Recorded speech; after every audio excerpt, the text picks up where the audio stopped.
What's going on, guys? It's Teo, the barber that does haircut subscriptions, aka Mr. Shaper, Taper, Scraper, and welcome to the Tap In with Teo podcast. Today, I got my man WesCutz in the building. How you doing today, man? Doing good, man. I'm doing good. How about yourself? Up, man? I'm good. When Adrian originally told me that you were cutting hair, I think it was like a couple years ago. He told me, and I was shocked. I had no idea because you were already doing your thing at that point. But that's cool, man. How old are you now? I'm 21. 21. How old is Adrian? 20, right? Yeah. He's about to turn 20. About to turn 20. Yeah. I feel like he's been 19 his whole life, bro. That's crazy. Right. But how does it feel to, be at this point? You've been building a clientele. Yeah. You've been cutting some big names as well. It feels good, man. I was just talking about this. I don't feel like I'm not even halfway where I want to be, but it definitely feels good because at least you see like the progress that it's like, you can grow. Like, for me, there's still space to grow. And it's like, it's crazy to me still. Cause sometimes like when I do cut a big name, it's like, wow, like I really just started with my little brother in the room. So it's like, it gets crazy, man. For people that are watching, tell them a little bit about like how you were growing up. Were you always a hustler like this? Yeah, I'm not gonna lie. Like, I grew up in a household where like we couldn't wake up late. Like, you had to wake up at 8 a.m, no later than 9. That's what's up. You have to clean the yard, clean the house. You know, my dad, he always had his own business, so he always took me to like either wash his trucks, help him fix it. So like, I always knew what I wanted to like do. Yeah, I always had a hustle. Always had that entrepreneur mindset. That's what's up, man. Yeah. I like that. Did you ever think you would be a barber? I'm not gonna lie, nah. Cause growing up, I was like, at first, like until like high school, obviously, I didn't like getting haircuts. I used to hate it. Yeah, same here, man. I still to this day I cut myself, not because like another barber can't cut me, but like I can't sit still, man. I don't like, I gotta. And then I'm like real crazy with my clients, telling them to sit still when like I can't even sit still myself. It's crazy, but like I really like to this day, bro. Like I actually never said this on camera. There was this thing when I was little where, bro, I still to this day, actually, I don't know why I said when I was little, but like there's like this feeling I get in my back. It's like a reflex. If something's buzzing by my ear right here, bro, I'm jumping up. Yeah, I can't sit still. Crazy. So like I probably I've been cutting since I was like 13, and I probably only met like maybe 2 people that had that, and I'll identify right away. I have a few people like that too. Yeah, like, and it's just a reflex. You can't help it. So it's crazy that I'm a barber and I can't sit still. But that's a fact. Go on though. What were you saying? Oh yeah, so I never liked getting haircuts. High school, obviously you start liking girls, all that. So you want to look good. That was probably the only time I started. Yeah. My uncle's a barber though, and my uncle, he ended up getting locked up. But while he was fighting his case on the outside, I used to work with my uncle. That I used to help him sweep the floor. That's my first job ever. Okay, where was that barbershop at? Right there under the L. Right on Tioga Elvin's barbershop. Oh, okay. All right. He used to pay me $5 a chair. So whoever was there all day. I had a few shots where we would do that. So I used to sweep the floor. That was my first job. But then I turned around, I was like, can you teach me how to cut? When you were sweeping, though, was it mandatory for the barbers to pay that when you were working? I mean, no, it wasn't mandatory. But since they all knew my uncle and all that, they used to show love. Look you out. Yeah, you give me $1, $2, stuff like that. Yeah, that's what's up. Yeah. But it was 2 floors, so it was pretty sturdy. I was only there for the weekend because I had school. Right. But I liked it though. It was chilling. So when was your first time picking up clippers? My first time was my 10th grade year. It was around October or November. I remember Adrian. I call him my little brother, but Yeah. Adrian was real woofing, and like Adrian really didn't like haircuts back then either. So I was like, damn, it'll be the perfect person. So I asked Adrian, and I thought he was gonna give me like I don't know. No. He said, yeah, no. He was woofing. You get clippers, you can cut me. Yeah. So I picked up the clippers. I put down. I remember it was a faded culture because they're my favorite like YouTubers when it comes to like giving tutorials. Faded culture, I watched their videos and I would go step by step, like cutting his hair. Yeah. So it was during like basically like COVID time. Yeah, that was a good time to start cutting hair, man. Especially because so many barbers that were already doing their thing had a clientele. Like they left the barbershop raised prices and was just cutting out of the studio, and like there was a big market for barbers to just like come in. To this day, I still haven't, I haven't touched it. You know, my man CJ that works downstairs, right? He's another one. It was like kind of around COVID time where he was, really took advantage. I definitely know CJ. That's my dog. Yeah, that's what's up, man. He was my first episode on here. That's fire. Yeah, that's fire. Because when I started here, like when I met the owner, we were in the break room downstairs, and he was that day just so happened to be like recording content for his YouTube. He was studying for the test because he got his license through here. That's what he was telling me about. Yep. And just like, me, like that was my first time being in his barbershop, and I see him, he's doing content, he's working on his on the test. So like he was part of the reason why I was like, I'm feeling the vibe here. You know what I mean? Because I like surrounding myself with people that are like just like-minded. Like, he's focused on the content, which is really important these days. When you surround yourself with people that like, just old head mindset that just like, I don't need none of that. Then you're going to think the same thing. You're like, I don't need that either. That's a fact. So like, it was nice to be around him and, doing all that. That's super fact. You guys surround yourself about people who want to succeed. Yeah. You know what I'm saying? Do more. So Adrian was your first cut? Yeah. And how'd it go from there? Like how did that cut come out? The cut, I'm not gonna lie to you, he has the videos. I'll send them to you. Yeah. That way you can even put them in the video if you want. It came out all right. I feel like I just didn't do enough. Yeah. Like I didn't want to mess him up, so I just didn't do enough. And that's the best way, man. Like till this day, bro. I don't push the limits. I know what I'm capable of, and I still got more to learn. But like. That people always say like, oh, did you mess him up? And I'm like, like you said, like, I could have done more, but like, like I just knew my limits and I didn't take it too far. My first cut though, cause my dad used to cut hair. He was just a basement barber, nothing crazy, but, he had the clippers. He kind of taught me the basics, and I didn't really think about getting into it until his clients, cause he had a full-time job. He didn't always cut. Sometimes they'll be like, yo, just get your dad's clippers and, cut me real quick. And some of his clients were my friends, And like when I really got started, it was like my dad's friends, like just giving them all evens. Like, bro, I was probably like 11, 12 years old, giving people all evens and trying to shape them up, That's fire. But like my first real cut, it was my man's, and my dad, he was just like, oh, like, I'm a little too tired from work. I got you tomorrow. And my boy's like, yo, just you try to cut me. And like he had more confidence in me. Like, I didn't even think I could do it. Yeah, but I was like, if you trust me to try it. And I hit him with something simple. It was just like, like a 3 on top, 1 on the sides, some points, and like I shaped it up and stuff. And he was like, all right, you did the fade, you did the shape up, now try the razor. And like, bro, I never used a razor before. And then my man had like a thick widow's peak. Back then I didn't know how to adjust the blades on the clippers. So when I used the outliners, it didn't come out, like it didn't cut all the hair like that. You know what I mean? It was like too dull. So I had mad hair there still. And I tried to go into it and try to, bro, he had a cut right on his forehead. The cut was all right. But then he forced me to do that, and I sliced his forehead. And I was like, bro, we just ruined the whole cut. But like, that's how it started. Just like, I didn't have to worry. That's how you gotta learn, though. Yeah, I didn't have to worry about investing in my clippers. I already had that. Because that's like another thing where, like, if I see young barbers trying to, make something of themselves, I always got clippers laying around. That's exactly how I got like probably like 5 kids already, 14.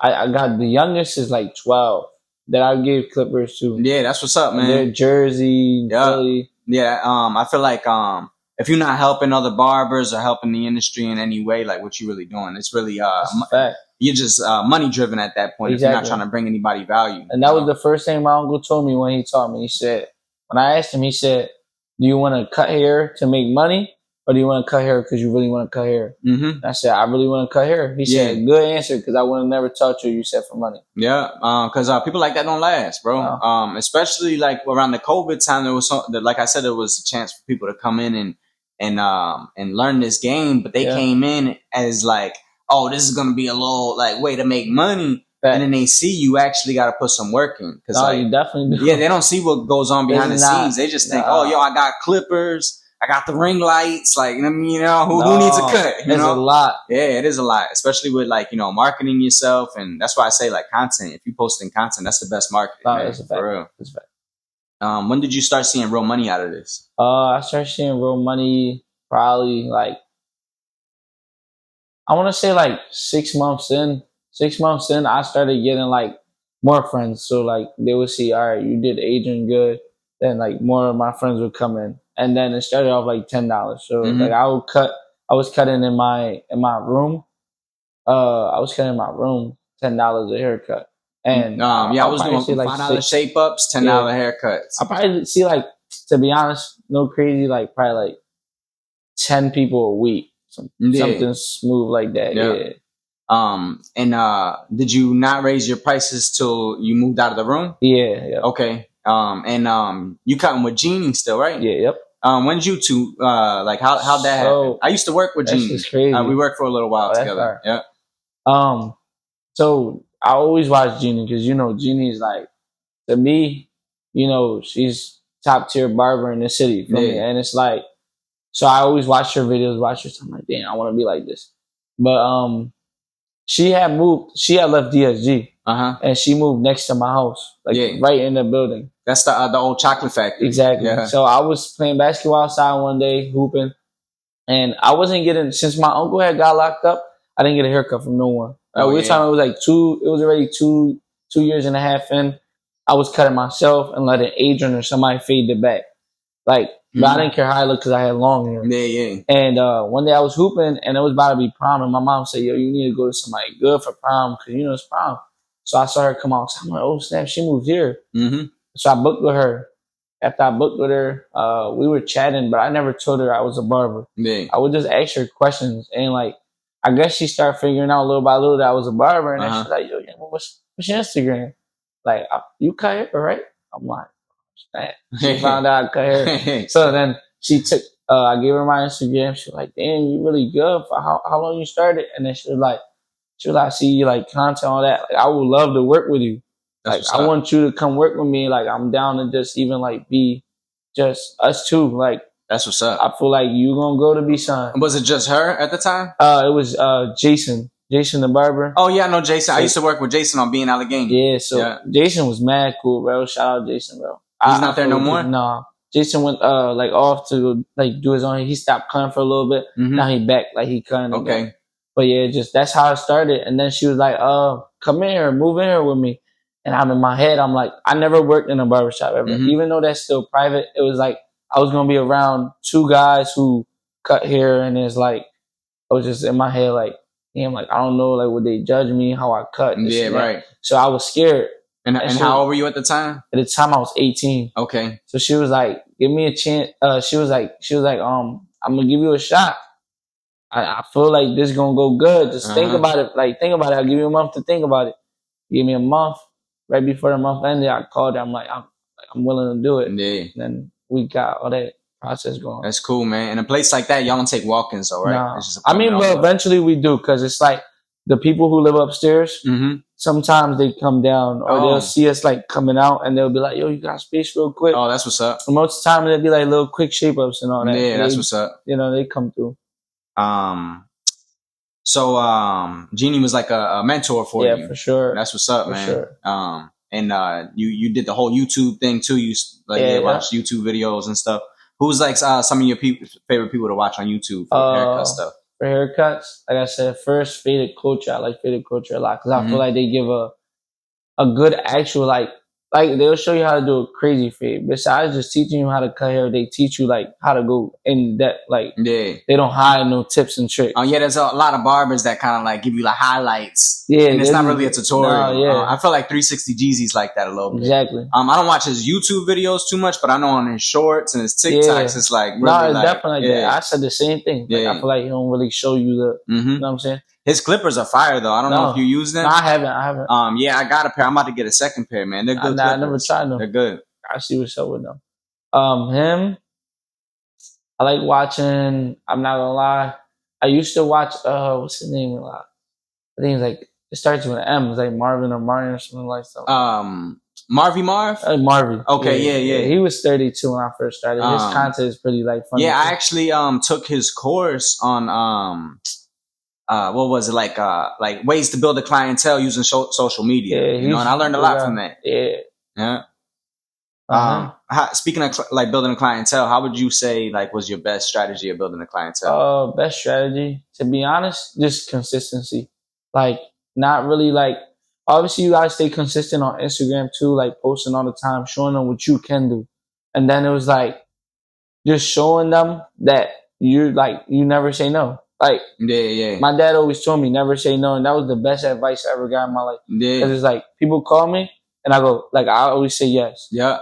Always say yes. Always, yeah. If I'm not available, I'm gonna make myself available. Yeah, squeeze them in. It's just how you gotta be. Like, definitely. If you're not, like, people start going other places. Yeah. And then also quality over, quantity. And so when I cut hair, I'm going for like that quality cut. The best I can do. Yeah. What are your must-have tools on your station? Must-have. I need the comb, but with the like skinny end to like thick. That's that's the one that I use. The brand that I use specifically is Black Diamond. It's called. Yeah. I got exactly what I got, the Black Diamond one with the black one. Yeah. So I got that one. I gotta have a little brush, like a soft one. Probably like a baby brush or something like that, but it don't have to be so soft. Yeah. I need that. Obviously cool care and all that just to clean off. Cause I'm real picky. Cause like if I get sun on my nigger's son, which I've like barely got in my life, but I would never want to give somebody that. So it's like you gotta be real careful. And then I'm right now using the Babyliss, the low pros. Low pros, yeah. I'm like that's my clipper right now. I like Babyliss, however you say. Yeah, it's probably Babyliss.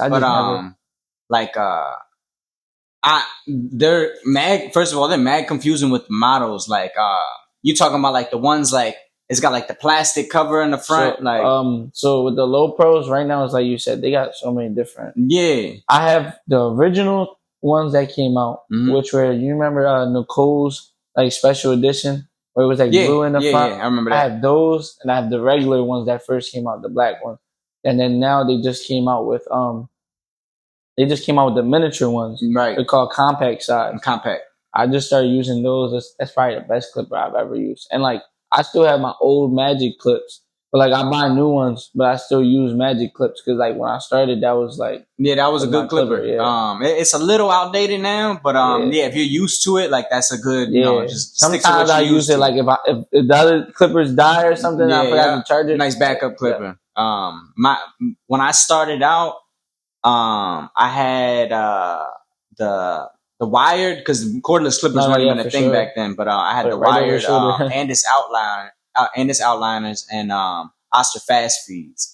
But then like when I stepped it up from the Osters, I got like the Wall Seniors. The Seniors and the Andis Masters were like the biggest clippers at the time. I started with those too. Yeah, and wired too. Yeah, and like when the cordless came out, they didn't even come out with the cordless Senior yet. They came out with the cordless Magic Clip first. And I didn't even know the wired Magic Clip. I didn't even know about that jump. But when the cordless came out, that was like the best cordless clipper to come out, especially for fading. Yeah. And people kind of slept on them because they were like lightweight. It didn't feel heavy duty, but it worked good. It did. And then they had the slim lines too. That was like the GTs, the silver one. Yeah. I started with that too. They got like the wide blade and the smaller blade.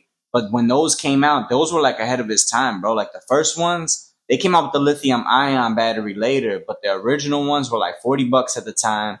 And that was like, bro, before the Magic Clips came out and all that. And like people slept on them too. They were like, oh, they cordless. That's like, a fact. My uncle loved them. But yeah, cordless clippers now that I don't use any wire clippers. No, that's a fact. Like I couldn't do it. I really couldn't. Yeah. I remember even the untangling and putting the little thing on them. Yeah, the detangler plastic, John. Yeah, when those came out though, like if you didn't have them, your station looked corny. Like I remember going into the barbershop, like I want the barber with the wires. Yeah, that's a fact. What other clippers you messing with right now? Right now, so I have those. Like I said, I still have my the walls. I use for the trimmer. I use the what's it called? The Andis, the outliner, but like the black ones, the GTXs. GTX, yeah, GTX. But I have the first versions because the second version, I had the first ones too. I ended up selling them to CJ, and then he got the new ones, the like M-Force ones. Yeah, I don't know for some reason the newer one with the new logo, it don't cut the same. You're talking about like because the front where it says Andis, and they had the different. It was carved at first, right? And now they just have that stamp on the top. Yeah, right they don't cut the same. Like, really, I guarantee you, but that machine is like. I know the one thing they said they improved with that. I haven't really used the new ones like that, but they said like they're easier to bald out with because the original ones they said were getting like caught a little bit. Yeah, that's a fact. That's why I don't use them to clean. Yeah, I only use them to line up. To clean up, I have the I have a couple of different ones that I like to use. I have the new Babyliss, the compact ones. Yeah, they're pretty smooth, but at times I still feel like it could, like really yank a little bit. So I don't tend to use that. But what are they called? Stylecraft. Stylecraft has a trimmer. I don't know the exact name. Those, when I tell you, you can see most of my station Stylecraft. I got the shaver, 2 clippers, or 3 clippers in the shape up joint. I've used those before on Ant Visions. I don't know, you know the barber Ant Visions? Nah. Used to be yeah. I think I follow him. So Ant Visions, he has those. That's his preferred clipper, and I cut him, so I go see him, and I just use his tools. Yeah. And those they're good. They're good. I like the motor on them. Yeah, the motor's nice. Yeah, they're real good. But the Stylecraft trimmer, very smooth. This trimmer is you're not talking about that one, are you? No. It's it doesn't have like, you can't see the center of it. It's like black, very simple. I think I know what you're talking about. Let me see if I can find it for you. But those like they're great for like balding out and just heavy duty stuff all day. But I never get a sharp line from that one. They're these right here, but in black. The sabers. Yeah, that's what they're called. So those things, man. I never got them, but I hear good things about them. Super clean. You can line up with them, but like cleaning, like shaving the neck, like I'm telling you, you can go downwards. Yeah. And and it would not show no red, no scratching, no pulling. Yeah, that's one thing I could rely on those for. Like if I hit the neck or down here, it's not cutting. Sure. I love that. What's your way of dealing with picky clients? So my way of dealing with that is like, what I'll do is I'll basically go one step at a time with them. Mm-hmm. Make sure everything is right to what they want. That way you don't have nothing to say. Yeah. And then before you leave, always check your cut. That's like mandatory for me. Like, check it out. Tell me if I missed something, or if you want me to touch something, let me know now. Yeah. That way, when you step out this door, it's like, it's basically still deal. Like, you ever get somebody leave and then they want to say something about the cut? Not I won't say all the time, right? But I have got it. Yeah. So it's like there's certain people that, for instance, like I don't know, they'll probably feel like as though their hairline need to be tapped. And you'll see it, and then 10 people will judge it and be like, "Yeah, bro, it's regular, like it's good." Yeah, sometimes they still want it, Yeah, sometimes they're seeing stuff that don't even exist. So, like some people just OCD like that. I'll be like, man, if you want, I'll mess you up if you want, because that's what you want. Yeah, a crackhead barber once told me, this crackhead barber gave me a lot of good advice, believe it or not. But he said, yo, if they ask you to push them back, you push them back. Yeah. You know? Like, that's what they ask. My dad said the client's always right. Yeah, for real. So, I haven't been feeling them TikToks, bro. I don't know if you've seen them. Like, it'll be like a young boy or an old head coming there, and they're like, yo, like, let me get this cut. And he's like, that cut is not going to look good on me. Like, I would never, like, bro, like, young bull walks in and he's saying, like, oh, yeah, like, me and my mom, we decided we're going to go with this cut, and it's like a short cut. They call it buzz cut. I hate using the term buzz cut. I know exactly what it is. And then the bull's like, nah, bro, get a textured fringe. Like, I've seen that. Yeah, bro. And I'm like, why? Like, if I did that, he's gonna go home. His mom's gonna be like, "That's not what I told you to go get." Like, exactly. Yeah, and the thing about those type, and you know how that goes, because like I was one of those young boys that like, I barely got cuts, like I said. So when I did, it was like, you gotta go low, and get a low cut. So if my dad didn't see no difference, he would call my uncle like, "Yo, why he didn't get his hair cut down and all that?" So it's like when the kids come in and they ask for that type of cut, it's like you gotta do it, but. It's like the fringe is like real in style right now, but then again, it's like you said, it's not what he wanted. So like, I don't feel like, I mean, it came out good, it was all right, like for me, but it's not what he wanted. Right. You know what I'm saying? You gotta give people what they want. For real, yeah. And I feel like unless they straight up ask for your suggestion, I'm not just gonna be like, bro, that ain't a good haircut for you. And then they're always talking about you have a diamond shaped face and like all that stuff. And I think that's all bullshit. Like I'm gonna Some tell of you, it might be scripted. you know why I think that's Just to get bullshit comments, in terms of like, oh, the way your face. No, I feel like every haircut can fit someone. Just there's a way it has to fit you. So like, for instance, you're doing a fade on someone, right? For it to last longer or for it to match your head and your face, it's how you debulk it, how you fade it, how high you fade it. Yeah. You know what I'm saying? I know there's people that they can't get a high fade. They got to get mids or lows because Yeah. it's like that's all that fits their head. Yeah, You get too high, then you see the muscles in their head. Yeah, It's yeah. like there's certain Or stuff you that look gotta behind do. them, they just look like a bald thumb. Exactly, a The bald neck- thumb. The neck Exactly. just looked way too long. Yeah, somebody That's with a a fact. long neck can't be getting no high. I feel like it's just how you do it. Yeah, Everyone, it definitely. could fit anyone. You just gotta figure out how to do it. Do you think young barbers have an advantage? Um, I I do in a way. I do in a way, but I don't at the same time because I do because they got the social media game on lock. In terms to the old heads not really like being in tune yet. Like Yeah. feel me? That's probably the only thing they got.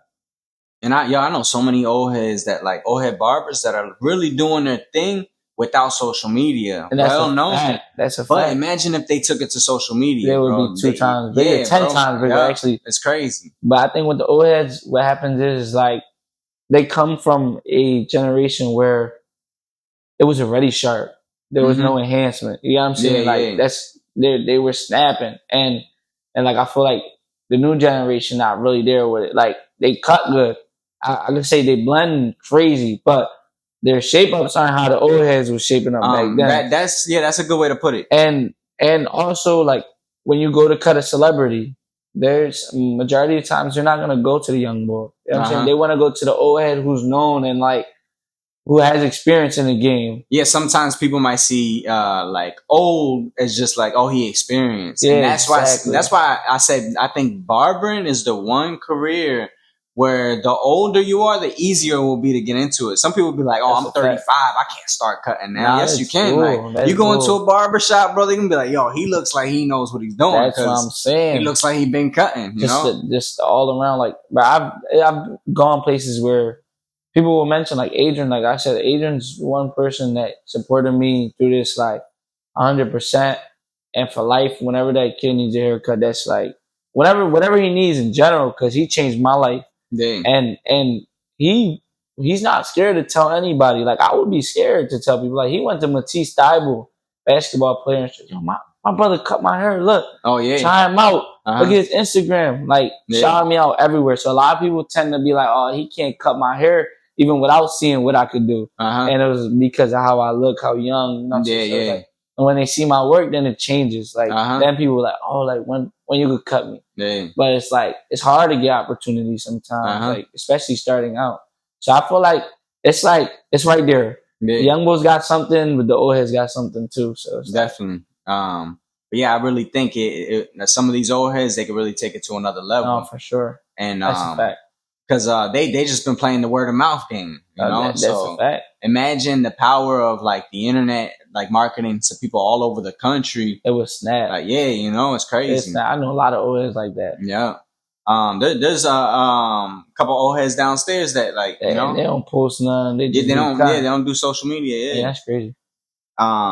Let's talk about the whole streaming thing you've been doing on what's it called? Twitch. Yeah. How'd that get started? Yeah, that's just it's fun because it's like it's who I really am. Like besides, so I feel like when you're a barber, it kind of also changes you. Like I guess say like when I was younger, I used to be like bro, like I should get in trouble a lot and all that. And, like I was always quick to like get mad if anybody disrespected me and stuff. So like when I started cutting hair, it was like now you gotta learn to be professional, be respectful, and that taught me a lot. It changed me, disciplined me. Yeah. And then with Twitch, it's like it shows my real personality, like who I am outside the barbershop, like who I really am. And it's like so with Twitch, we like real funny, like we play sports, we ride bikes. I wanted to show people what I could do and like live. So you can see like none of this is scripted. This is really us. Yeah. And so that's why I did that. But it's like, bro, it's amazing. I took a little break because the barbershop has been like real overwhelming right now. Like I'm getting 2-pack and then by the time I get home to stream, it's like I stay on there for 2 hours, then it's already 11, 12 o'clock at night. You gotta sleep. Then edit. I get no sleep. And I work stuff, early, man. so I wake up at 8 in the morning.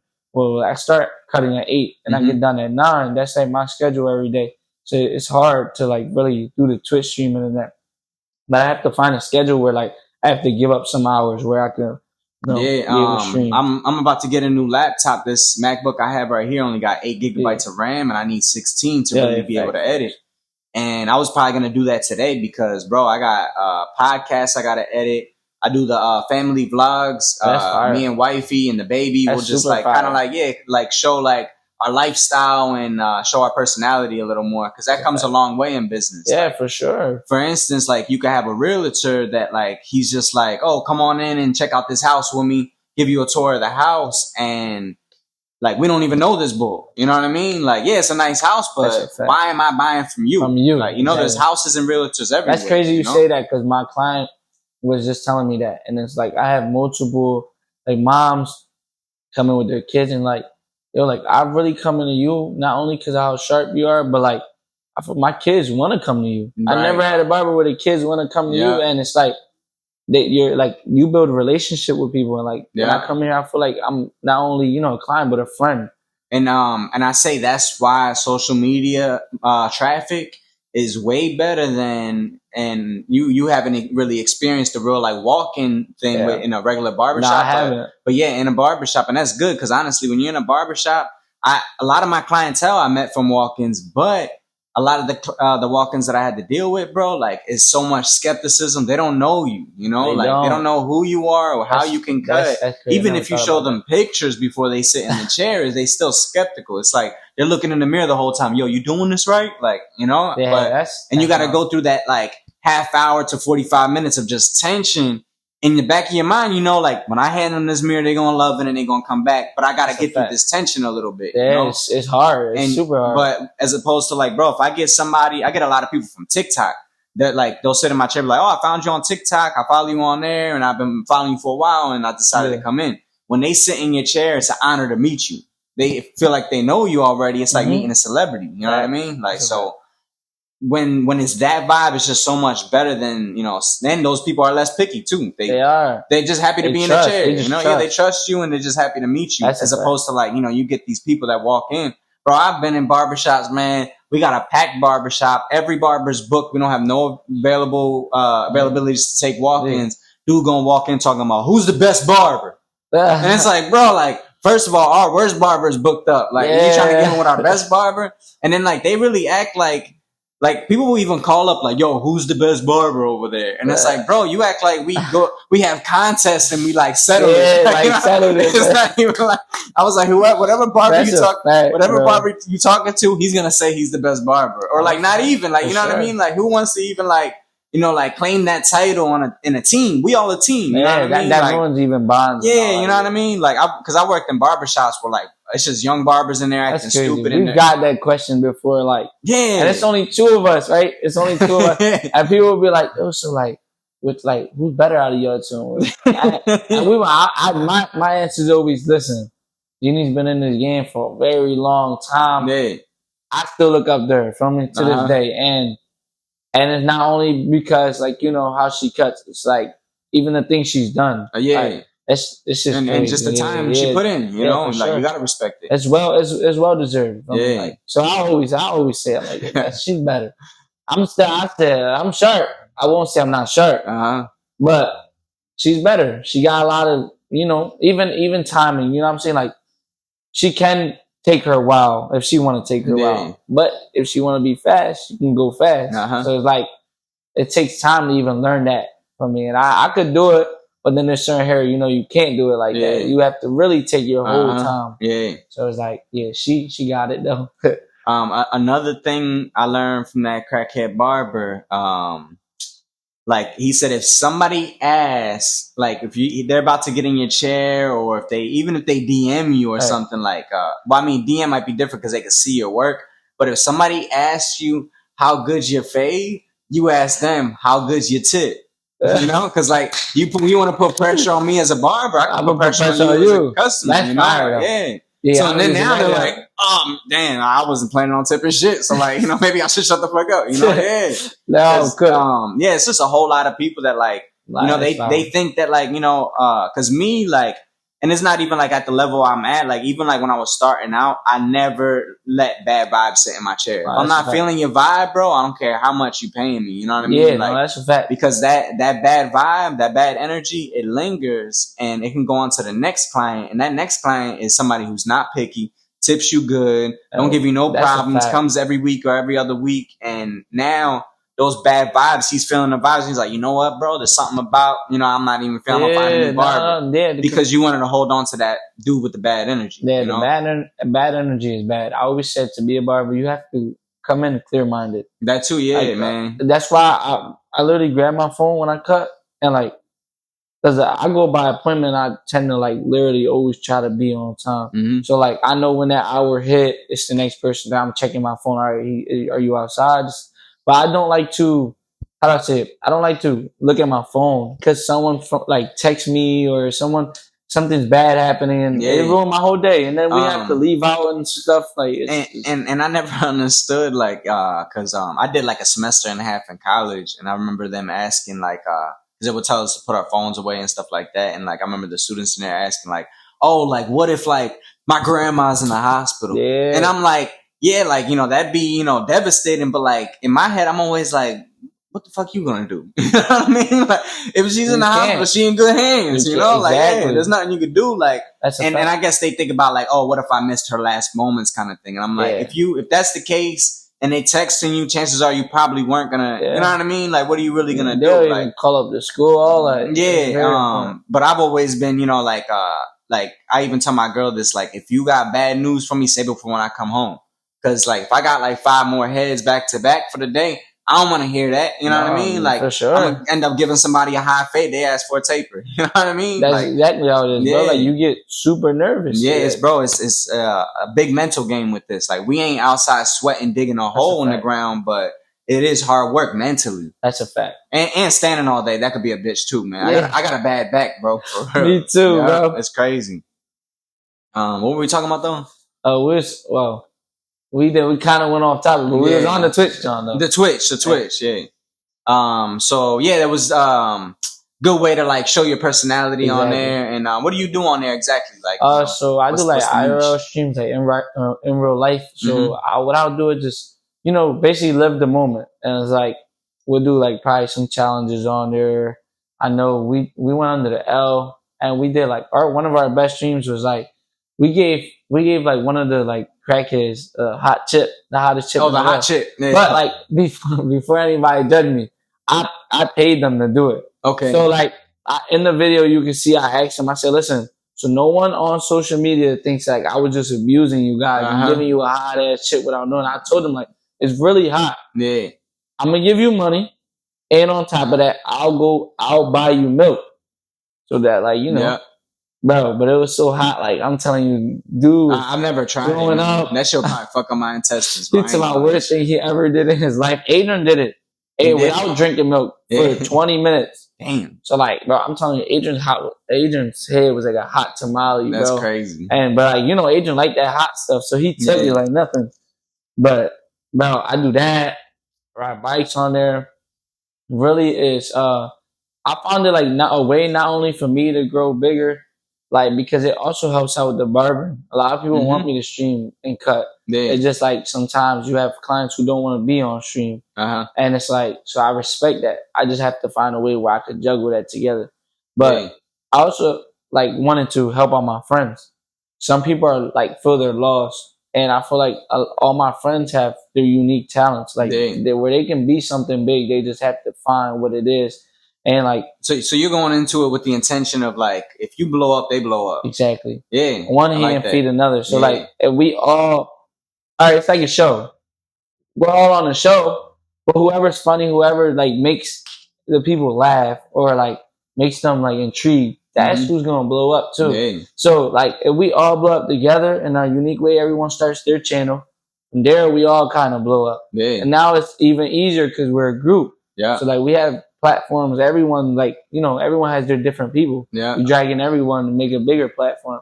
my goal, bro, is to like get so big with like the YouTube and the social media stuff that like even my mom got a YouTube channel. You know what I mean? What like, I'm saying. yeah, you know, And like she's like, yo, he did all that from YouTube videos. All right, give me. Yeah, I'm on there. Yeah, let me get on there. That's how I am. Like, my mom tells me all the time, like, can you help me post a video on Instagram? So I try. Like, mom, it's like you gotta be yourself too. Like, yeah. I can't always do it because it's like then it would just be me. Right, you gotta show the people you. Yeah. And just be yourself. You got it. Yeah. So like, it's hard though. My mom definitely struggles with the social media. Like, she always says it like, I don't know how to do it. Right. What other platforms are you on besides Twitch? So I'm on Twitch. I'm on YouTube. You don't do Kick? No, I haven't tried Kick. I don't know nothing about that streaming stuff, man. Like, I barely know how to work live and stuff. I went off Twitch because, to be honest, my favorite streamers are on Twitch. Mm-hmm. So I just figured if they're on Twitch, then I should go Twitch because, like, not for nothing, because like the other people are successful too. But on Kick, like the streamers on there, like I don't know. I just don't like them too much. Kick is like a newer platform than Twitch, right? I heard they do pay more. Yeah, I heard that too. They pay more. That's a fact. But sometimes it's like you gotta just. I'm cool with getting paid less. Yeah. But the experience is better. Like, for instance, like you got people like, I mean, back then Neon used to be on there. Aiden Ross is on there. You know, he's the biggest streamer on there. Yeah. Convy. And they're just people that I just really don't like their content. Sometimes you got kids watching, and I'm real high on like even the cursing in there. So like when I'm with my friends, I don't let them say slurs like on the stream. Cause like you got kids watching us. And these kids probably on their TV right now, and their mom walking by, and they're like, then they see us in person, and like, yo, you know, you guys are like saying all this crazy doing, and I feel like on Kick, or even like just. Mom seeing their kid watch it. Oh, you can't watch this no more. No, you now can't. You just lost the viewer. You lost it, and the kids are really the ones who make you blow up. Definitely. I got little kids right now, you know, that 9, 8 years old. Literally voice message my Instagram. Yo, you getting on today? Yeah, that's what's up. And I'll be like, bro, that's fire, because that's what I want to do. To show them, like, you know, that you can also do it. Definitely, man. Never too young. I was talking about the getting a new laptop because that laptop, bro, like with editing and stuff like that, bro, it might take like a day just to even get the stuff like on CapCut. That's what I've been using, CapCut. Yeah, so I like using it. It's I feel like it's not like the other like, you know, it's not too complicated. It's not too complicated. But yeah, I need a new laptop just to make the workflow a little better, and I'm almost at a point where, bro, like I'm gonna just do the podcast, do the vlogs, and just send it to an editor at this point, you know, like, cause like you said, like I was trying to show Adrian how to do that. The editing, yeah. Because Adrian's not really like, he likes being on camera, he's cool with it, but he's more like behind the scenes type of bro. Yeah, that'd be good for him. And I told him like, bro, I'd rather, like, I always edit all my videos, but if I don't have time, I'll send it, like you said. Yeah. I have a few people that do them. Okay. But instead of paying them, I'd rather pay him. Right. And, you know, like, that way, you know, he's at home chilling, you know. Yeah. You can be on the game editing, like, chilling. But yeah, that's been a struggle, man, trying to manage the time. Like I've been telling my wife, like, I'm ready to, she don't like it, but like, I'm ready to stay here Monday through Friday, bro. And then be at the crib only Saturday and Sunday. I cut Saturday and Sunday, and then I'm off today, Monday.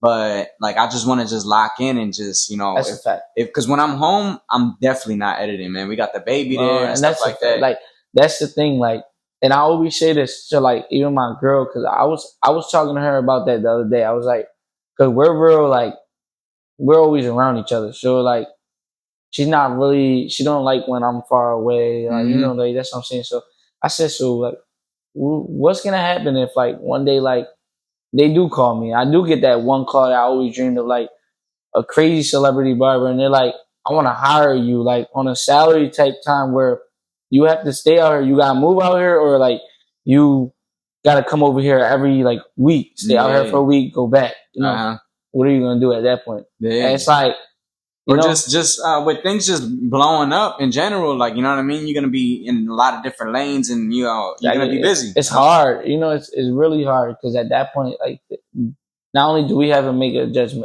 adjustment, but they do too. Yeah, because it's like, you know, they want to see us, you know, lock in. We You gotta give certain things. And this is why I say, like, because people always say, like, oh, I want to like be more financially stable before I have a kid.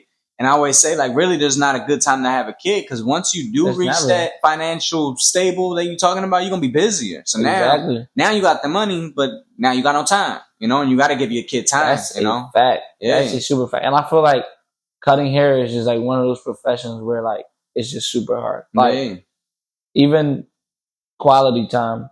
Our most paid days are holidays, family days, family days.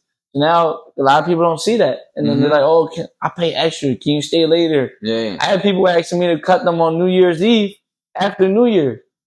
That's crazy, man. Like, you know what I'm saying? Like the day's already like basically over because it's about to be 12 o'clock. You know, you want to be with you still asking for a cut. Yeah, that's crazy. How do you think I feel? I gotta go see my family. Yeah. I gotta go kiss my girl Happy New Year. So it's like, you know what I'm saying? Like, oh, I'm behind the chair. Like, you know, that's crazy. Exactly.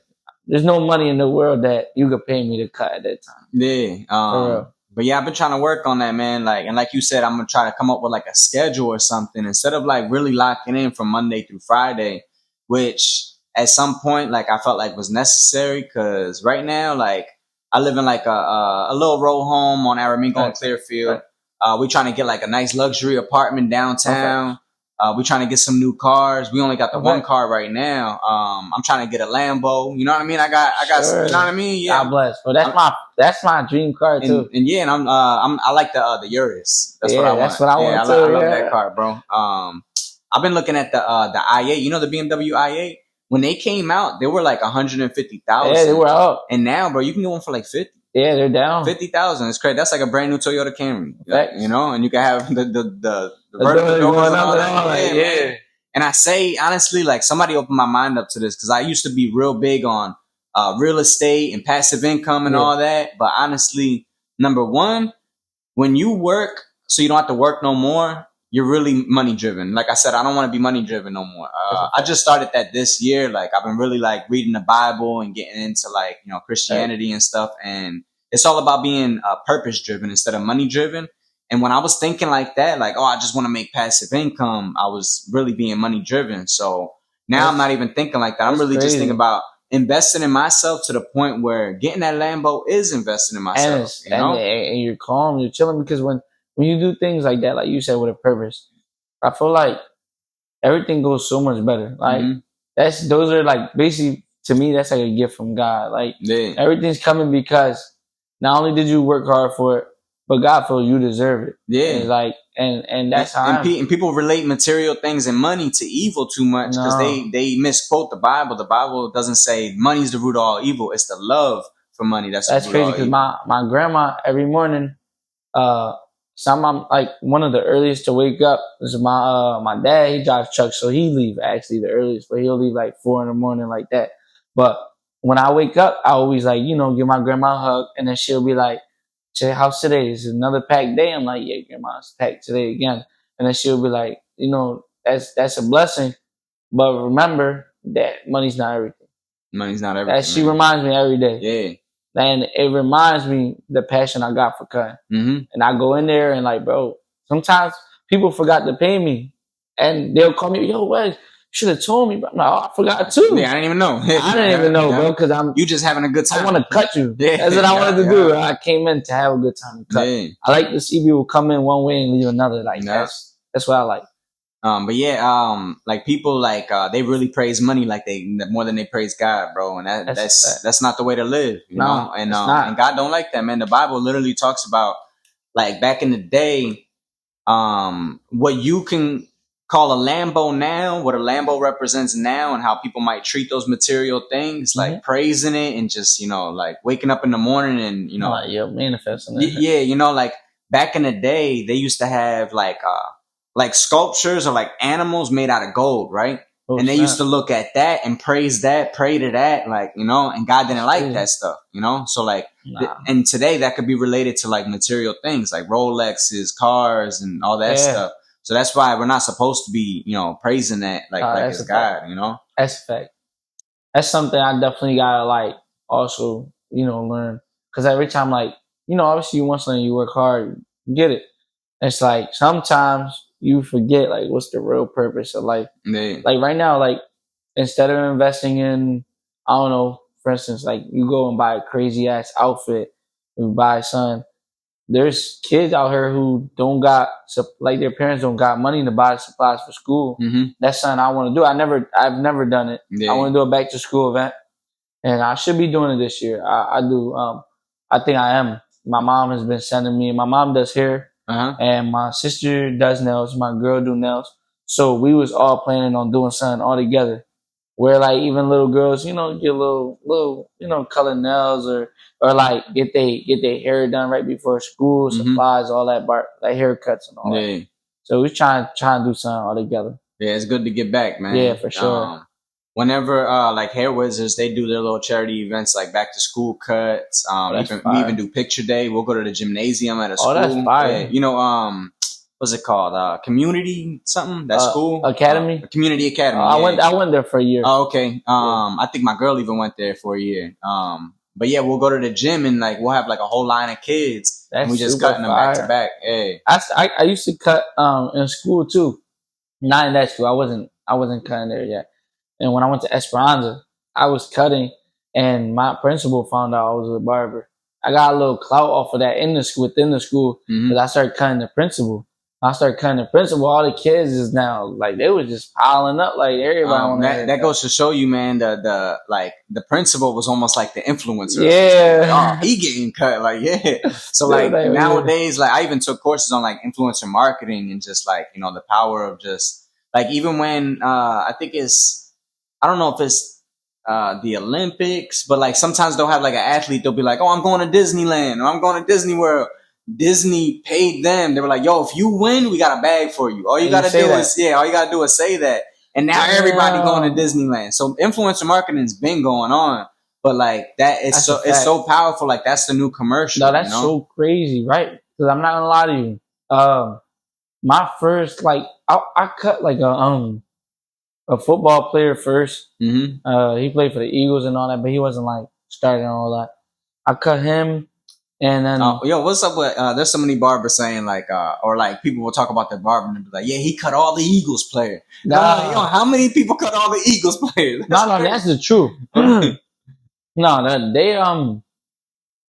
I want to say there's no one, because my man's Lou, he cuts like probably like 30, 40 people in their roster. And it's like, because he works in the Eagles facility. Yeah. So he cuts a lot of people, but then again, there's like people like, depending on their timing, right? Like you're not going to always be available for them too. And they're the type of people that I feel as though like, they don't care about like, if you they barber, like they don't want to, from me, a consistent barber. They just whoever's available. That's true. Yeah. That's who's cutting them. Like, especially when they're moving around. Like, exactly. Hey. So I know there's a lot of Eagles players that go to like multiple different people. Yeah. And it's like that's how you get messed up. You know that, but that's how they work. So, but I feel like that's why a lot of barbers are getting away with capping, because they're like, yeah, these Eagles players get cut by a lot of people, so it could be true. So I feel like you can cut whoever you want to cut. Right? And that's where, like you said, purpose and money. Mm-hmm. I feel like you just seeing the money. And that's cool because that's what you work for. But the purpose was, for me, my purpose, when I cut a celebrity, can I keep them? Yeah. Can I be their steady barber and their friend? Yeah. Like Travis Scott Barber, because I forgot what's his name, man. Anyways, bro, that's his barber. No one else cuts his hair. Now that dude could really say he's Travis Scott's barber. I can say, because some people like cut them once and that's it. Yeah, and I'm saying I cut Travis Scott. You want to say no? I'm their barber. I'm their barber. Yeah, I fly on this private jet with him. You know what I'm saying? Like I cut this man on the private jet. Like you heard Diddy when he was like on the run. Like his barber was posting him on the jet. His barber on the run with him. Yeah, I was like, what? That's great. Yo, but if you looking at his barber out, you give him like a stack. For sure. And that's where like you see it like, oh, I got paid good for this one cut, but in reality, it's not good, because if you was to stay consistent with them and like stay being their barber and build a friendship, you see way more out of it. Yeah, and it just takes that one, bro. Because like if he's paying you like that, you know what I mean. That's your way. Especially if you got like just the influencer marketing alone, like I was saying, like if you cut in an influencer or celebrity right there, that's going to bring you good traffic. Then they paying you well. So that's why, the more hands you shake, the more money you make. I always said though, like if you become a celebrity barber in terms of like you're always cutting celebrities, you're not going to be able to cut nobody regular. Yeah. Because it's like, they really going to take all your time up. Yeah. Like like for instance, like, Ears, shout out Ears too. Ears is a great barber. Ears cuts Ben Simmons. Mm-hmm. And I know, for instance, like I've had clients that I've had that came from him, and like they'll be like, yeah, I love how Ears cut. Ears is amazing, but since he cut Ben Simmons, he cut all these famous people, he has to fly out, and like so basically he's only in the city probably 1 week out of the month, and it's like they're booked because he has so many clients, and then for you to be able to get in that week, it's probably hard because you probably forgot. You didn't think you wanted to cut till Monday. Right. Yeah. It's already booked. How do you feel about like what if you had like a really big following all over the country and you start doing tour dates? That would be fire. I thought about that, man, because like you got to think like if you have this big following, of course you're gonna have a lot of people that aren't in the area that do want to cut by you. Yeah. And they might be like one-time clients, but it's just a good way to market your personal brand. I know a couple people like that. For instance, I think like Vic Lenz, before he really start crazy popping off, he was already like famous already, but he on YouTube, I remember he used to cut in a place. He had a studio, and then he had his place where he like go cut the celebrities he fly out, and then he has another place where he also cut, like he'll fly out for a week, 2 weeks. I was trying to, so my dad's actually and God's willing and all that, my dad's gonna move to PR. He's trying to move within a year. And my mom and dad gonna move out there. So it's gonna be kind of tough for me because like I've always been the type of person to always be around my mom and dad. And like I feel like stay in Philly. Exactly. That I won't be able to cut my dad no more. So my dad like, he'll move with me. I'm like, Dad, but the money out there, it's like there's a reason why people come from Puerto Rico. That's what I'm saying. Like I'm not saying like I'm money driven, but then at the same time it's like kind of slavery work already, because like after COVID, everyone went up. And it's like, you want me to go to PR where they're still cutting at the prices before COVID? It's like $15 or $20 still. Like, I had my cousin come out here, tough barber, nice. He was cutting. I had him like, we were planning on going like together, like moving somewhere all together, me, Jeannie, him. But it was just tough for him, like without his family. He had his son out there. And when I told him one time, I threw him a client I couldn't do, and the client paid him, bang, and gave him 75, and my cousin like looked at him like, yo, this is too much. He came to me and everything. Like he went to my room and was like, yo, he paid me 75. Like I think he made a mistake. Like I only get paid $15, $20 out there. I'm like, no, this is the prices out here, bro. Like people like your cut, they gonna pay the price. Yeah. They gonna pay whatever. So I was trying to explain that, like, yo, it's hard. My dad was like, look at Victorino. Victorino, he a cool friend of mine. Like, I'm real tight with him. Victorino get paid 100, 150, 200 a cut. NPR, like, nobody else doing that. Yeah. And that's why, but he gets so much hate. But the hate is blowing him up on Instagram. Yeah. So it's like, it's good and bad. Yeah. But it's like, Puerto Rico's hard. So, but I wanted to do was cut here 2 weeks, cut in PR 2 weeks.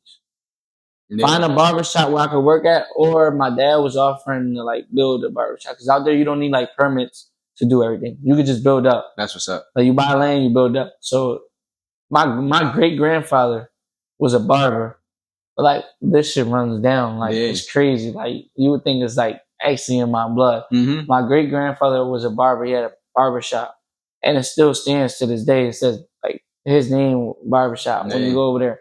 So like, I took a picture of it, and I said, one day I'm going to buy this barbershop, and this is where I'm going to cut. Where I'm from PR. What a better place to like really retire. Like, I'm retired, but I still cut. That's what's up, man. That's a good... where your schedule is like, 5 people a day. That's a good mindset to have, man. Because like I always say, I'm never going to stop cutting. You know what I mean? What am I going to stop cutting? I always want to cut. It's such a good way to like maintain your network and, meet people. Like, I don't feel like I came too far. Like I can't be too famous, too big. Like, that's why I said, bro, I'm gonna have a Lamborghini parked outside, and then that's marketing right there. Like, especially like, they see the vertical doors, like Fusion, like the gym. They keep the Lambo in the gym. Exactly, because like it just makes people ask questions instead of you like yo, take my card, take my card. They're like, who's the barber with the Lamborghini? You know what I mean? I want to get a cut by him. Yeah, yo, even Barber's gonna want to get cut by me. You know what I mean? But yo, he cuts hair That's and tough, he got right? that card. Yeah, he's like, I need to find out what he's doing. You know that, and that's like one of my biggest purposes to get to that level, to just even be qualified to teach barbers. You know what I mean? Yeah, that's crazy, right? Because like, there's people that really don't, until they see you like actually blow up. That's when they start giving you opportunity, and that's the crazy part. Yeah, because I feel like it's like chicken or the egg. Which one comes first? There's barbers out here that are super talented, bro. Like, you know what I'm saying? Like, they're super talented, didn't blow up, but bro, they got it. Yeah, I know a lot of barbers that I could take one piece from each one that I love. Like, you know what I'm saying, like that. But yeah, I always say, man, that having that Richard Mille on your wrist, like, it's gonna make a kid be like, oh damn, like, how'd you get that from cutting hair? And like, all right, now that I got your attention, I can put you on. You know what I mean? That's like, a fact. And teaching, there's good money in that, bro. Like, facts. I've been doing the courses. I got a course right now for $150 where it teaches like young barbers like how to build the clientele, and I do the subscription thing too. Oh, that's fire! Like, yeah, I heard about that. Yeah, like that's fire, man. Like teaching people how to convert loyal clients into subscribers. Man, that was all over the country, bro. Yeah, when you did that, I'm not gonna lie to you. When you did that, I had clients coming in. I know. Jenny had clients, and they would talk about it. Oh, what you think about this? I was like, bro, it's smart as shit. Yeah, it was a lot of there was actually people that I got as a subscriber sitting in my chair. They're like, yo, I showed my barber and he got mad. Like, you know what I mean? Like, yeah, bro. Like, he was like, pretty much, fuck you and that barber. So he was like, oh, if you don't want to do it, I'm gonna just go to him. No, you know that's what I mean? crazy. Yeah, that's super crazy. And people can say what they want about my pricing with it, but that was different. But you can't beat the business model. You know what I mean? That was different. Because let's say somebody does charge like $100 per cut. You know, like if they're charging $100 per cut, then just or especially like kids prices. Like what's your kids prices? So right now I'm at 50, but 50 for kids, exactly. Yeah. But I work so. Before I went up on my price mainly because not only was I working next to someone who was charging a certain price, me charging low next to her was not only bad for me but bad for her because it was like we're in a barbershop where we're trying to show that we're not really we're trying to be like how to say barbers who really give off quality. So I try to get my quality better. I thought about it for like a year and a half to bring up my price. I just didn't want to bring it up without being good enough. Yeah. So once I got her like okay, and I went to the competition, I won a few times. It was like, all right, now I feel like I'm ready. So boom, I put it up. But for the kids, since I know it's hard for moms and all that, I say, give me whatever you want. Okay. I charge 50, but give me whatever you want. Yeah. You know what I'm saying? If I get people that come in, bro, and they pay it. I mean, it's cool. Like, you know, I got paid the 50. That's what I feel like I deserve. But if the parents can't afford it, I'm cool with cutting any price. For the kids. So like the way I put it is like, and then how much do you charge for an adult cut? Adult, so it changes. So like adult full service. Like full service, I say 65. Okay. Enhancement, you know, because that's extra. You know, I charge 75 because then I used to charge $5 extra. But I tend to get people that come in and you know the timing that was there was for no enhancement. And then they'll come in, give me enhancement. Then it'll be like enhance the beer, enhance everything. So I was like, you know, I'm gonna do $10. That way I won't have so many people that come in and try to change up. Yeah. You know what I'm saying? I stopped doing the shape up option on my menu because they'll book a shape up, which is a half hour, sit in my chair, ask for a full cut. So I was like, I'm not even doing this no more because realistically these days, that's especially smart. Like I'm gonna stop doing that. You hear me?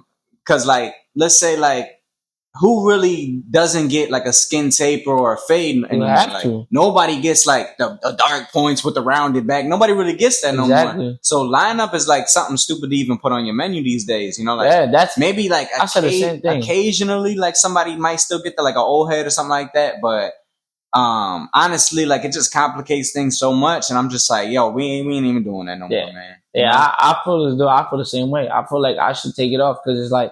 I'll get people that do that all the time. Or like it's a packed day and you did have that little 30-minute slot. You're like, damn, I'm gonna eat today. Because for every times where I'm back to back to back. And this is like every day for me, bro. So I don't really eat.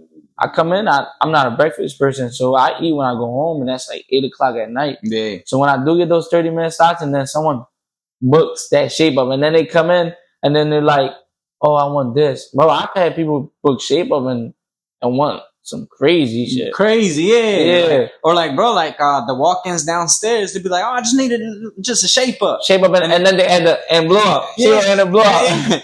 And yeah, just blow it out and like do a little design in the back and do my eyebrows. Like, Yeah, you gotta like, tell them like, yo, no, bro, like, yeah, it's not shape up no more. But if you're gonna do the kids $50, that's full price right there. Like, so pretty much, if your subscription price for an adult, I don't do kids subscriptions because it's already cheap. I do $25 for kids, you know. So like, that's reasonable. Yeah. So if you're willing to do, if a kid came in every week, he would pay $200 a month, right? So if you're willing to do that for a kid, and sometimes kids are harder to cut, you know.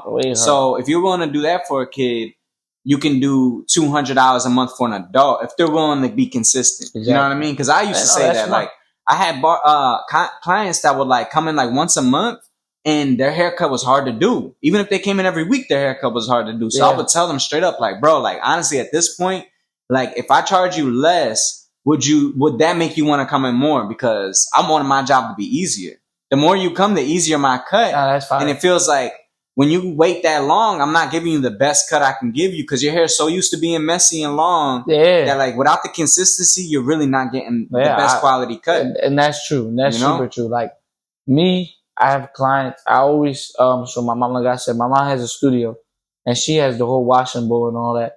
We don't have that in ours because it's like too small.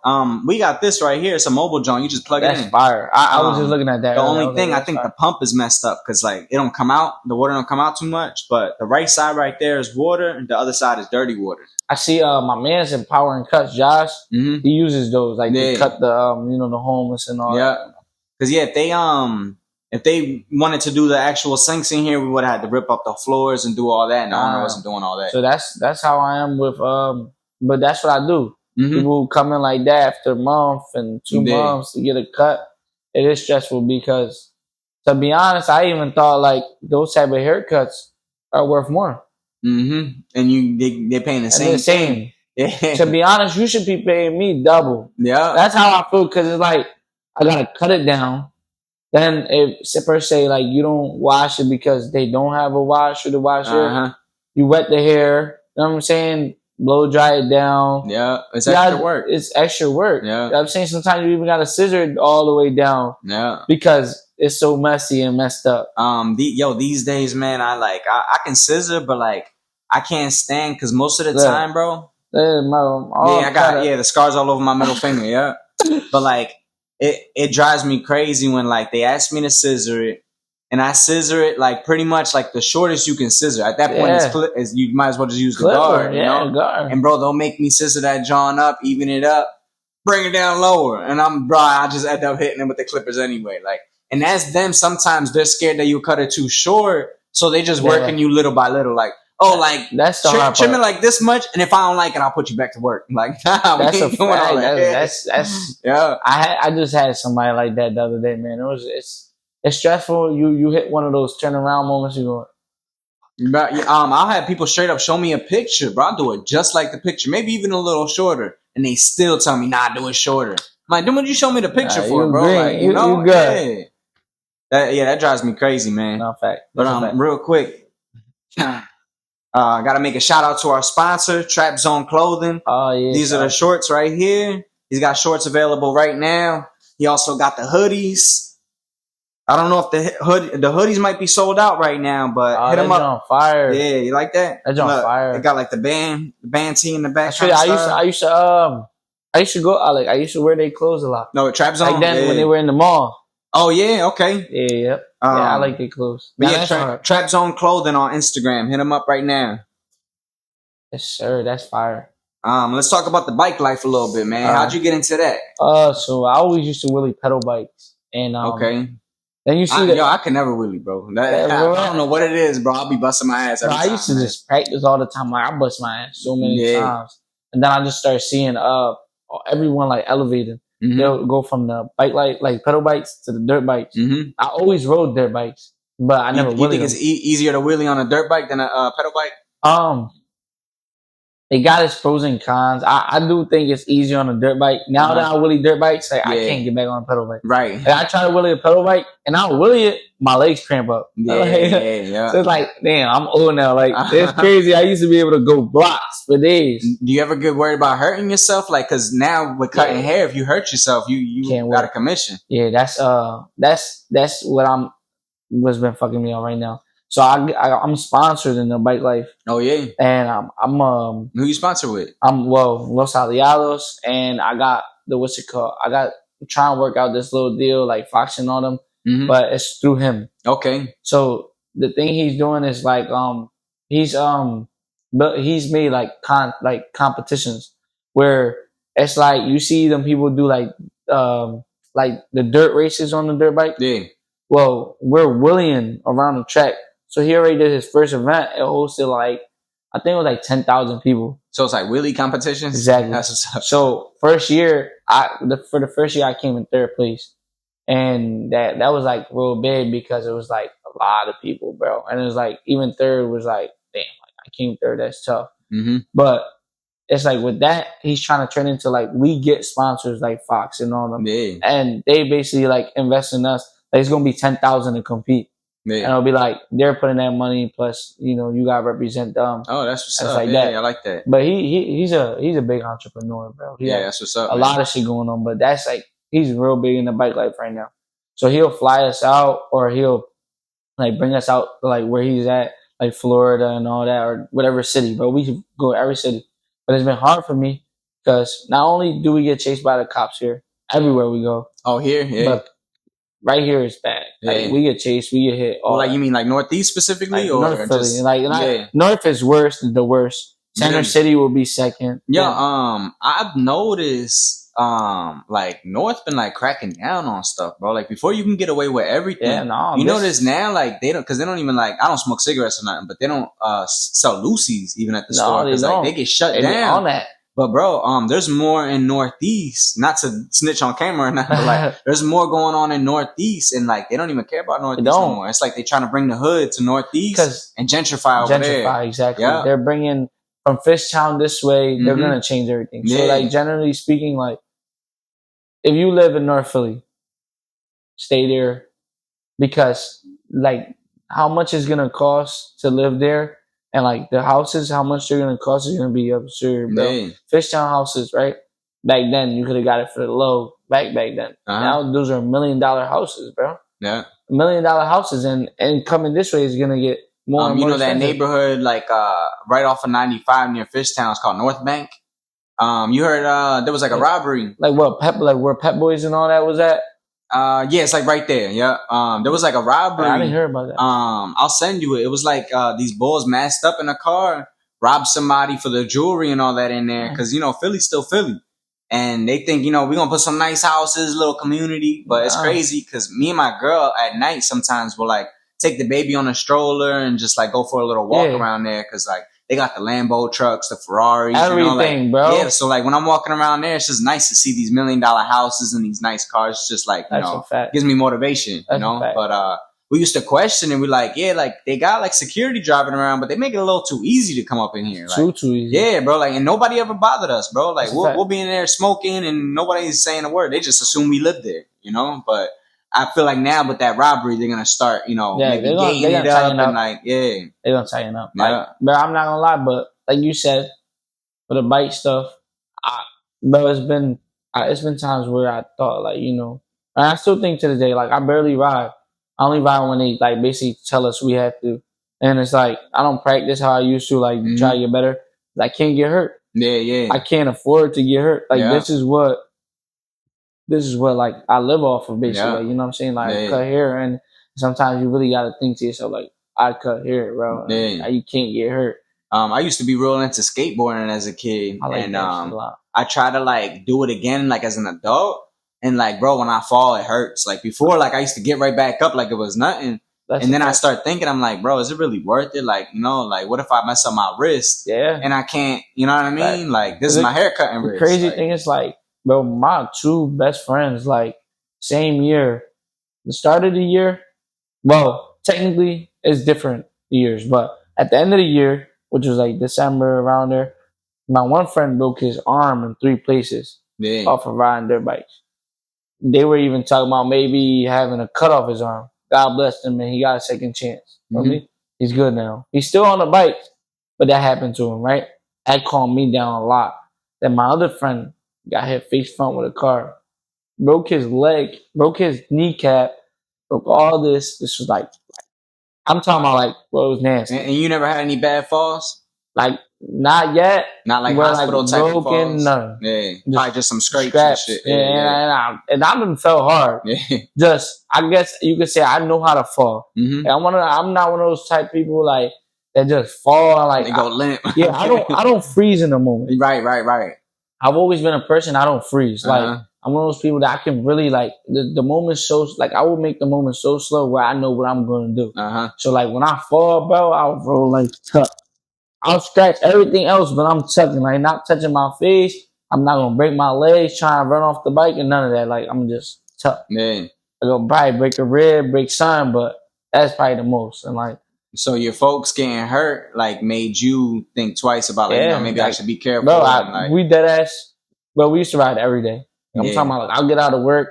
I don't care how late it was that I got out, but we're riding until like the next day and still waking up to work the next day. But now it's like we'll ride like every 4 or 5 months. Yeah. Like, and they say that's another thing in the Bible, bro. Like wise person learns from other people's mistakes, and a fool learns the hard way. Yep. You know, so like if you see people, go through something, that could be a lesson for you. You know, that's a fact, bro. Because it was sad, bro, seeing them even out the game for like 6-7 months. The kid that I was telling you broke his leg.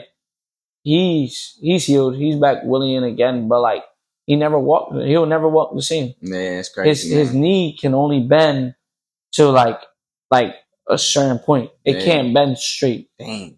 So like he'll walk with a limp. Yeah, that's crazy, man. I need my legs, man. That's what I'm saying. Yeah, like I gotta stand on them. He got lucky, bro, because the way it looked like they were gonna chop it. Yeah. Like it was super crazy. Yeah. Like, I'll give you a second chance. If you gotta you really gotta think about that. Like, like, do I really want to be on these bikes again? Like, and then people don't see that. Like, that's the thing. Like, there's people that hate the bikes, like the city. But then when we ride through here, what's the first thing you see? Everyone take out their phone. You bring out 1,000 bikes. I've been to places where here in Philly we threw events that 10,000 bikes.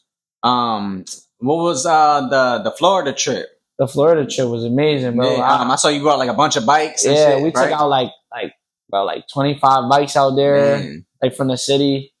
It was crazy because it's like, bro, I felt like no weird shit. I felt like a celebrity when I went out there, bro, because it was like, we're nobody. Like, to me, we're nobody. It's like, I used to have like 11K on my Willie Ended page. They got banned because I said some dumb shit online.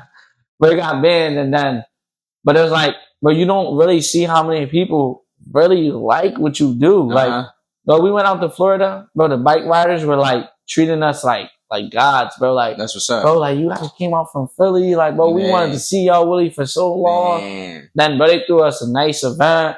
They treated us good. Like, so, were you riding in the street over there in Florida? Yeah, what part of Florida were you in? We were Orlando. Orlando? Yeah, I'm about to be in Orlando in like a week and a half. Yeah, I'm trying to go out there in like a week and a half also. So we went out there to see me. But I'm not gonna lie, it was crazy because we did get chased by the cops. Yeah, I was gonna ask that, how the cops over there. So I guess what they call red zones. We went through a red zone, and well, it's like some areas they'll let you ride. Yeah, exactly. They're not too, you know what I'm saying? So it got real hot. And they're not like Philly that they chase you and try to hit you. That's how they catch you. Over there, they're smarter. They'll move like, let's block gas stations.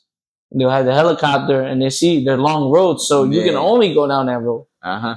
Let's block every gas station so they run out of gas. Once everybody run out of gas, we just catch them right there. Yeah.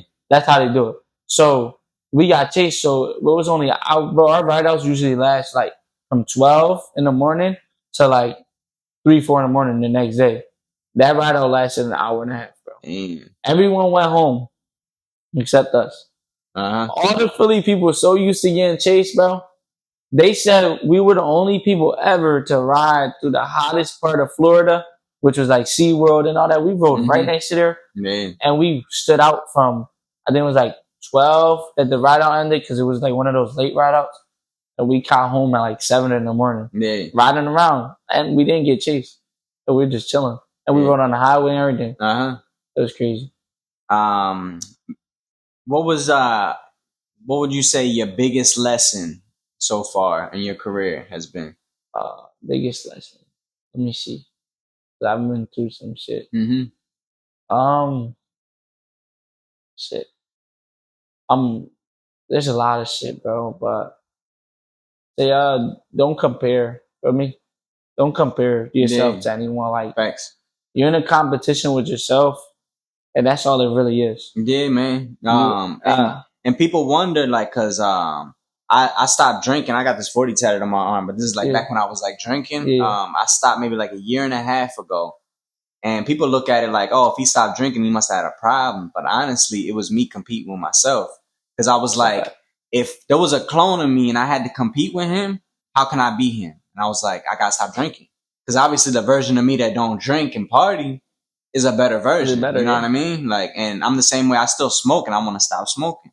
It don't really affect my life, but I'm like, if I got to compete with the clone, I stop drinking. What's next? I got to stop smoking. So if he's still drinking and smoking weed, I'm going to be better. You know what I mean? That's what it's all about, man. Oh, yeah. And people don't understand that. I'm like, yeah, like I could do laps around other barbers drinking and smoking weed, but I'm not competing with them. You know, I'm competing with myself. Because if I was going to compete with other barbers, I would feel like I'm good. That's what I'm saying. Like, yeah. And that's how it is, bro. Like, no, like, don't compete, bro. Like, I deadass my first comp, bro. I went to the Philly trade show.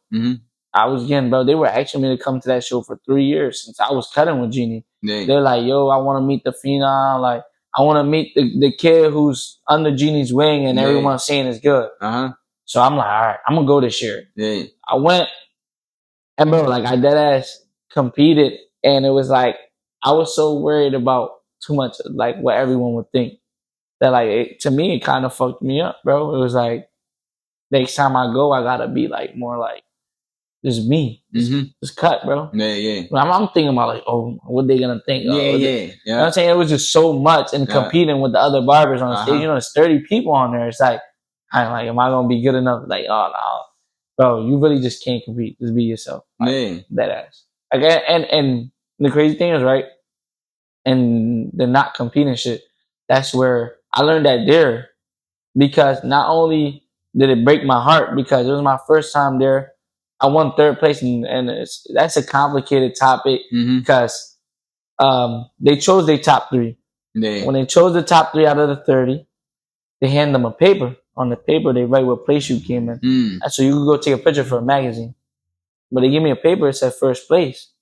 The kid who won first, they gave him third. But when they called me up, they called third, they call him first. I didn't want to, like, you know, like, be like, oh, like, what's up?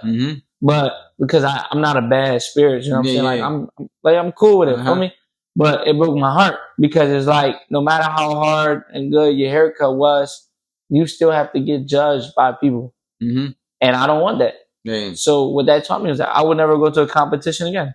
I would only go if it's just to get my own little stand and cut, just to showcase and show people, you know, and teach there. Yeah. I would never compete again because it just wasn't me. Like, I don't need someone to judge me and tell me how good I am. I'm saying what place I came in. And I'd rather just not compete, just be by myself. Okay.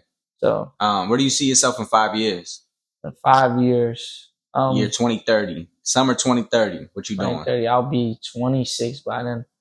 So, by then, but it's crazy, bro. So by then, I feel like I would be in the barber game. I feel like if I keep going where I'm at, I'll probably be able to do what I want to do in the next 2. And then I want to make my own products and stuff like that. I want to really change the game. Also invest in real estate and all that. That's something I always wanted to do because my pop does it. And, but I see myself big on the social media platform. I just have to really like start posting. Yeah. Like, really go crazy. Like, they say you should be posting 3 or 4 times a day. Like on all the platforms you know? And I posted one time a freaking a couple months. Yeah, man. I'll be mad at myself when I post like a couple times just a week. You know, so like I really try to be up on that, man. And that's super hard, bro. But the way I'm gonna do it, like I got sometimes I'll just like put on the camera, put like the like green screen type of joint, and like that says like tapping with Teo and all that. I'll do like a little educational motivational video like that. It's that's like a little 30-second video. So I'll post something like that every day. Post haircut related content, which I'm already cutting, so that's easy. Exactly. You know, just start recording stuff. Okay. So that's 2 right there, and then I'm gonna do a snippet of the podcast and a snippet of the vlog. So that right there is 4, and I'm gonna try to stay up with that every day. But I'm not gonna lie, it's just like it really is hard. But like, thing is, like, it's hard to see where I'm gonna be in 5 years because you never know what you're gonna go through. But it could be a chance I'll be in the same position. Feel me? It could be a chance where you do grow or you could fall off because it's happened. They said like God's gonna bless you, but on His time. You know what I mean? Like it's not when you want it. When you want it, exactly. When Moses went to free the slaves in Egypt, they were slaves for like 40 years, praying to God, like, come save us, somebody save us. And then after 40 years, He sends Moses to free them, which He did. Pharaoh died and all that, but He's gonna answer eventually. You know what I mean? That's crazy. Yeah, but 40 years. That's a good topic. Yeah. I'm not gonna lie. Like, you gotta be patient, put in the work, and be consistent. And he gonna answer your prayers. No, that's a fact. Yeah, that's super fact. Any advice for young barbers? I just say stay consistent. Like I said, that's my favorite, line. And just chase your dreams. Never give up. At the end of the day, like, there's just gonna be a lot of haters. There's gonna be a lot of people that tell you can't do it, and you just do it. Just keep doing it. Don't worry about what no one gotta say, because at the end of the day, it's like, if you was to worry about everybody who say you couldn't do it, bro, you'll drive yourself crazy, bro. God can't even please everybody, bro. Because think about it. Let's say one person wants it to rain, so he don't gotta, because he works outside. And he's praying that it rains so you don't have to work. But then the next person's praying that it doesn't rain because he wants a nice day. He can't please both of them. You know what I mean? If God can't please everybody, how are we? That's a fact. A lot of people out here, especially like with their family and their parents, like there's so many people that like they're in college to get a job that sounds good, accountant, lawyer, doctor, but they ain't interested in none of that. They're just trying to make everybody else happy. And then when it gets to a point where, that isn't enough motivation for them, they want to check out. You know what I mean? They're like, I don't want to do this no more. That's a fact. So that's why it's all about making you happy, because you're not going to make everybody happy. That's a fact. And then when you make you happy, maybe that'll make everybody else happy. They're like, yo, he happy, And like I said, bro, to them, bro, keep killing the game, bro. The young boys, bro, like, I feel like that shit it's just different, bro. Like, it really, that's a real sensitive topic for me, because I feel like when I started cutting hair, there was no young boys. Like, I feel like I did ass, like, bro, like, the old head barber started young. That was a fact. But since there was no social media, there was no one to tell that they was young boys starting. You know what I'm saying? So, like, young boys coming in the game, hopping on social media now, just it's crazy. Yeah. But, like, when I first started, there was no young boys. So it was like, a lot of people don't give you a chance, like I said. But my one of the things I wanted to do was build a team of all young boy barbers. Yeah. That was something I want to do. Like, I want to show that, like, we also can be, crazy. And like, I do want to start a school. I just want to be able to offer the right, education for the right price. You see that whole Vic Blends thing that he's doing. That's what's up. Yo, and that joint looks nice, bro. Like, if I was locked up and I was in there, bro, like, cause you see nothing but concrete floors and bullshit. So, like, to be in there, bro, that's you a different feel world. like, yo, this is my uncle's a barber right now in jail, like I said. And where's he locked up at? So right now they just moved him to Ohio. He's he's fed. So they move you around so you feel homesick, bro. Exactly. They do that shit on purpose, bro. On purpose. It's a mind game. You don't see your family. But he's kind of here, bro. Like, he's still in there. Yeah. He's still doing what he gotta do, and it's like, it's a mind game, like you said. But the good thing about cutting hair, it can be bad. It could be a bad mind game, or it could be a great mind game. And in that position, it's a great. Yeah. If you're cutting hair in jail, at that point, it teaches you not to really worry about the money and to worry about purpose. Yeah, if he's doing it in jail, he's doing it because he likes doing it. Exactly. Yeah. And my uncle been cutting hair since he was 15. Yeah. So, like, I learned a lot from him, bro. Literally, and that teaches you not to be about the money. Yeah. Bro. You want to let everybody know where to find you? All right, so I'm on Venango in Jasper. The address is 1849 East Venango Street. We call it Crispy Cuts Only Studio. It has like big blue doors, but everything's private, and like you get in contact with me through Instagram. I have my booking website, all that. I usually just go through a booking website, but it gives too much trouble. I do booking on my side, but I tend to do like only deposits because it's like, so no one like really like, sometimes people don't show up, and it's like I don't really like that because it messes up my day and all that. Yeah. But come check us out. You don't do prepayment, right? Yeah, you can do it like that. Like no, but like it's not required. Oh, it's not required. No. Yeah. But what's your ad name? My ad name is WesCutz. Come check me out, bro. I guarantee says well, I don't know how to say that word. I don't know why I tried that. But if you come through, just know I'm gonna make you feel good. I'm gonna change you up, make you feel like a new man or a new female. It don't matter who it is. I don't mind. That's what's up. Appreciate you being on here, man. Thank you, brother. Yeah, pleasure. Have a good one, yo. Yeah. Tap in with Teo.